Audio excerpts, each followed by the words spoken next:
55 रुपये 5555 जैसे चली आ 60 70 70 55 हैदरी के नाल ही हो भाई। बिस्मिल्लाहिर्रहमानिर्रहीम।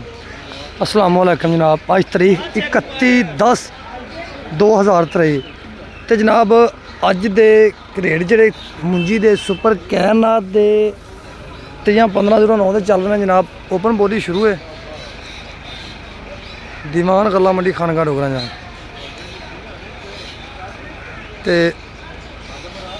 अज मुंजी दे बैग गेयर लगन के चांस ने तकरीबन कल नालों अज 300-400 रुपया मुंजी डाउन है। उनकी वजह है मौसम है या उनकी वजह जी भी हो सकती है, ये अल्लाह बेहतर जानता है, नहीं लाना। बाकी ये कि मुंजी की मार्केट कल नालों अज 300-400 रुपया डाउन है। ये मेरे तो आइडिया के मुताबिक मौसम की अजी तब्दीली ये वे जी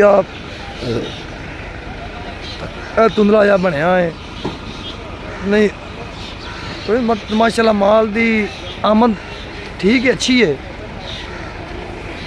माल तकरीबन ठीक आ रहा है, अच्छियाँ आ रही हैं।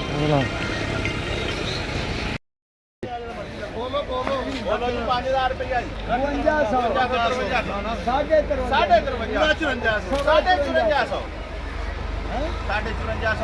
55 सुपर कैरनाथ की बोली जनाब 5550 5550 60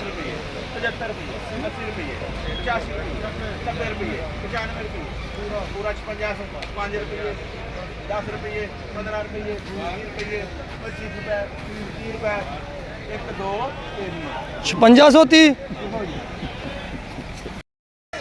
4800 रुपया जी 5500 रुपया जी 5000 रुपया जी 5000 1 10 15 20 सवा 5000 रुपया जी 75 रुपये 5100 10 15 20 25 30 5500 साढ़े 5500 पूरा 53 सवा 53 साढ़े 53 55 पूरा 54 सवा 54 साढ़े 54 पौने 55 पूरा 55 देख बाबे आदमी का नाम लिया 5500 चाचा जी आयो 55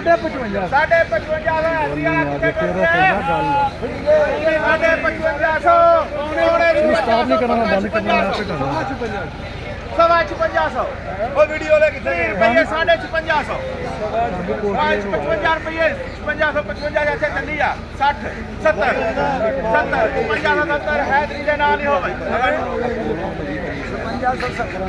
माल तो देख बड़ी सही है ठीक है।